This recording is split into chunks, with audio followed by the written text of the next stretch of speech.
எல்லோருக்கும் வணக்கம். நான் லதா பேசுகிறேன். Welcome to Jakkamma channel. நம்ம சப்ஸ்கிரைபர்ஸ் எல்லாருக்கும் இந்த ரோஜா செடிகளை பற்றி நிறைய சந்தேகங்கள் இருக்குது. அதனால தான் ஒரே கமெண்ட்ல நிறைய கொஷின்ஸ் கேட்குறாங்க. என்னால் எப்படி அந்த ஒரு கமெண்ட்லேயே அந்த கொஷின்ஸ் அத்தனைக்கும் என்னால் பதில் சொல்ல முடியும் அப்படின்னு எனக்கு தெரியல.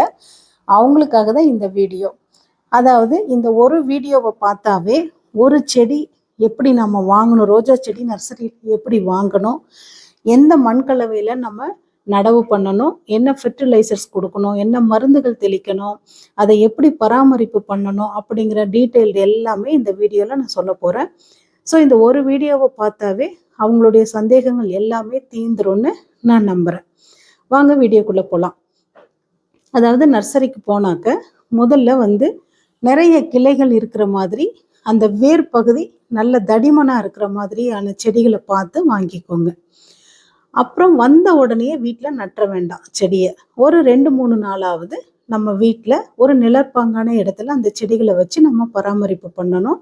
தண்ணி மட்டும் ஊற்றிட்டு வரணும். அந்த டைமில் எந்த ஃபெர்டிலைசர் அது இது எதுவுமே நம்ம கொடுக்க வேண்டியதில்லை. வெறும் தண்ணி மட்டும் ஊற்றினா போதும். ஆஃப்டர் 3 days என்ன பண்ணலான்னா, உங்களுடைய செடிகளினுடைய சைஸை பொறுத்து தொட்டிகள் செலக்ட் பண்ணணும். அதாவது 12 inch பாட்டா, 15 inch பாட்டா, 16 inch பேக்கா, அந்த மாதிரி செலக்ட் பண்ணிக்கோங்க. மண் கலவை அடுத்தது 2 பங்கு கொக்கோ பீட்டு, 2 பங்கு மண்புழு உரம், 1 பங்கு செம்மண், ப்ளஸ் அந்த ரோஜா செடியினுடைய அதுலேயே மண் இருக்கும் பார்த்தீங்களா, செம்மண், அந்த மண் எல்லாமே நமக்கு கலந்துரும். ஸோ இதெல்லாம் கலந்துட்டு ஒரு கைப்பிடி வேப்பம் புண்ணாக்கு, கொஞ்சமாக எப்சம் சால்ட் சேர்த்தலாம், இல்லைன்னா ஒன்றும் தேவையில்லை. இதை மட்டும் அது ஆப்ஷன் தான். இதை மட்டும் நீங்கள் கலந்து மண் கலவை ரெடி பண்ணிக்கோங்க. பாட்டில் பியூர் செம்மண்ணில் செடி வச்சுருந்தாங்கன்னா, நான் ஒரு வீடியோ போட்டிருப்பேன், தண்ணிக்குள்ளார வச்சு நல்லா அதை அலசிட்டு கொஞ்சம் லூஸ் பண்ணி அதுக்கப்புறமேட்டு நீங்கள் நடவு பண்ணலாம்.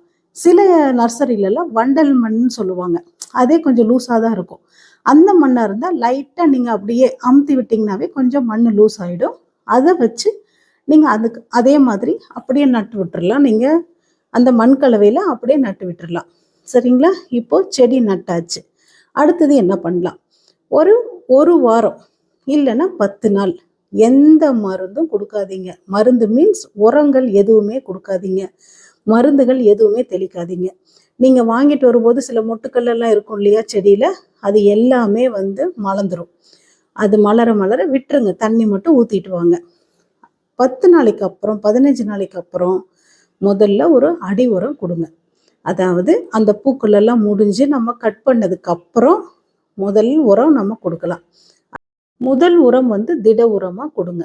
அது உங்ககிட்ட இருக்க வெஜ் கம்போஸ்டாக இருக்கட்டும், இல்லை மாட்டு கழிவுகள் இருக்கு இல்லையா, சாணம், அந்த உரமாக இருக்கட்டும், இல்லை மண்புழு உரம், ஜீவாமிர்தம், அப்புறம் பார்த்தீங்கன்னா நம்ம சேனலில் போட்டிருக்க 5-in-1 ஃபெர்டிலைசர்ஸ், அந்த மாதிரி எந்த உரம் உங்ககிட்ட அவைலபிளாக இருக்கோ அந்த உரத்தை நீங்கள் அடி உரமாக கொடுங்க.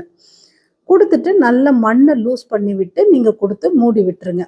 மண் ரொம்ப முக்கியங்க. பொலன்னு இருக்கணும், ரொம்ப கெட்டியாக இருக்கக்கூடாது. அதனால தான் நான் அந்த மண் கலவையை ரெஃபர் பண்ணியிருக்கேன். அதே மண் கலவையை நீங்கள் ஃபாலோ பண்ணுங்க.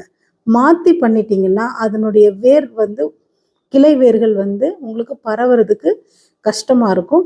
அதனால தான் செம்மண்ணாக இருந்தால் நீங்கள் மண்ணை லூஸ் பண்ணி தண்ணிக்குள்ளே நல்லா ஊற வச்சு நல்லா லூஸ் பண்ணிவிட்டு நீங்கள் நட்டு வைக்கணும். இல்லைன்னா செடி வரவே வராது. நீங்கள் ஒன்று புரிஞ்சுக்கணும், என்னன்னா ரோஜா செடிகள் வளர்க்குறது ஈஸி கிடையாது. அதாவது அது பார்க்கறக்கு அழகாக இருக்க ஒழிய கொஞ்சம் நம்ம அதுக்கு கேர் எடுத்துக்கணும். ஏன்னா அதுக்கு ஃபுட்டு நிறைய கொடுத்துட்டே இருக்கணும். நிறைய கொடுக்கணுன்னா 1 ஸ்பூன் கொடுக்குற இடத்துல 3 ஸ்பூனு 4 ஸ்பூன் கொடுக்கணும், அந்த மாதிரி கிடையாது. வாரத்துக்கு ஒரு தடவைன்னா வாரத்துக்கு ஒரு தடவை கண்டிப்பாக கொடுக்கணும். 10 நாளைக்கு ஒரு தடவைன்னா 10 நாளைக்கு ஒரு தடவை கண்டிப்பாக கொடுக்கணும். சில செடிகள்லாம் 10 நாளுங்கிறது 15 நாள் 20 நாளைக்கு ஒரு தடவை கொடுத்தா கூட தாக்கு பிடிச்சிக்கும். ஆனால் ரோஜா செடிகள் அந்த மாதிரி கிடையாது. நம்ம டைமுக்கு அதுக்கு ஃபுட்டு கொடுக்கணும், மருந்து தெளிக்கணும். அது மாதிரியெல்லாம் பண்ணாக்க இப்போ நான் காமிக்கிறேன் பார்த்தீங்களா, அந்த மாதிரி நல்ல செந்தளிர்கள் அப்படியே கண்ணை பறிக்கிற மாதிரி நம்ம செடியில் வரும். பார்க்கறதுக்கு அவ்வளோ குளுமையாக இருக்குன்னு வைங்களேன். அதாவது பேசில் ரூட்ஸ்ன்னு சொல்கிறோம் பாருங்க, அந்த மாதிரி அந்த ரூட்ஸ் வந்ததுனாவே நம்மளுடைய செடிகள் வந்து நல்லா ஆரோக்கியமாக இருக்குன்னு அர்த்தம். நீங்கள் ஃபஸ்ட்டு பூவெல்லாம் கட் பண்ணி விட்டுட்டு அடி உரம் கொடுத்த உடனே 10 நாளில் உங்களுடைய செடியில் துளிர்கள் வர ஆரம்பிச்சிருச்சுன்னா நீங்கள் செலக்ட் பண்ண செடி ரொம்ப ஆரோக்கியமாக இருக்குன்னு அர்த்தம். அதை நீங்கள் புரிஞ்சுக்கோங்க. அப்புறம் நான் முதல்ல சொல்லிட்டு இருந்தேன் பார்த்தீங்களா, உரங்கள் நல்லா கொடுக்கணும், மருந்து தெளிக்கணும், அதெல்லாம் நீங்கள் வந்து புரிஞ்சுக்கணும் முதல்ல. சும்மா ஜஸ்ட் லைக் தட் நம்ம ரோஸ் செடியை வளர்த்திடவே முடியாதுங்க. கொஞ்சம் கேர் கொடுத்தாக்க சூப்பராக வளரும். நமக்கும் அந்த ஒரு அலுப்பே தெரியாது. மறுபடியும் ரோஜா செடிகள் நம்ம வாங்கி வாங்கி வளர்த்தணும்னு ஆசைப்படுவோம்.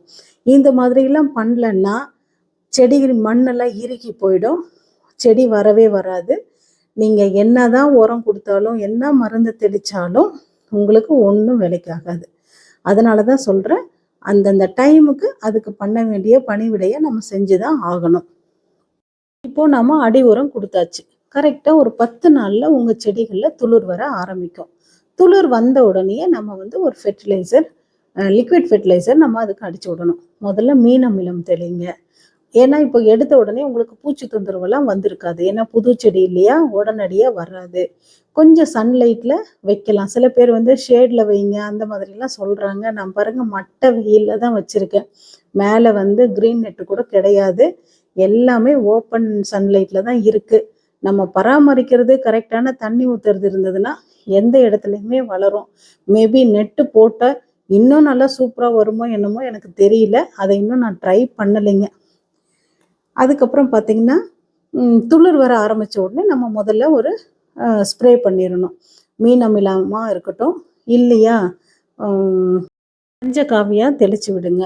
இந்த மாதிரி நம்ம செடிகளுக்கு என்னென்ன உரம் கொடுக்கணும், என்னென்ன மருந்துகள் தெளிக்கணும்னு ஸ்பெசிஃபிக்காக நான் வீடியோ போட்டிருக்கேன். அந்த வீடியோவை தயவு செஞ்சு ஃபாலோ பண்ணிக்கோங்க. அதை மட்டும் பண்ணிங்கனாவே போதும். இப்போ நம்ம செடியில் நீங்கள் பார்த்துட்ருக்கீங்க பாருங்கள், எத்தனை தளிர்களும் பூக்களும் கலராக எப்படி இருக்குது பார்த்தீங்களா? இது அத்தனையும் நிஜமாக உங்கள் வீட்லேயுமே வரும். இதை நீங்கள் பண்ணலன்னா வராது. அது உங்களுடைய மிஸ்டேக்கு தான். அதனால் இதை கொஞ்சம் பார்த்து ஃபாலோ பண்ணுங்கள்.